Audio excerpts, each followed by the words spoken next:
அந்த காலத்துல போருக்கு போறதுக்கு முன்னாடி போர்ல ஜெயிக்கிறதுக்காக குலதெய்வம் கோயிலுக்கு போய் சாமியை கும்பிட்டு தான் போருக்கு போவாங்களாம். அந்த மாதிரி அடுத்த வருஷம் நடக்க போற ஜனநாயக போருக்கு தயாராகிறதுக்கு முன்னாடி நம்ம மக்களை அதாங்க உங்க எல்லாரையும் பார்த்துட்டு போலான்னு வந்திருக்கிறேன்.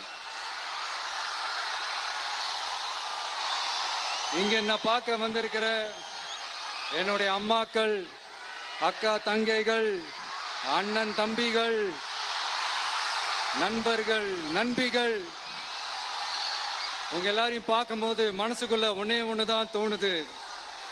உங்களுடைய இந்த அன்புக்காக எவ்வளவு பெரிய உயரத்தையும், எவ்வளவு பெரிய வருமானத்தையும், எவ்வளவு பெரிய வசதியையும் தூக்கி எறிஞ்சிட்டு வரலாங்க.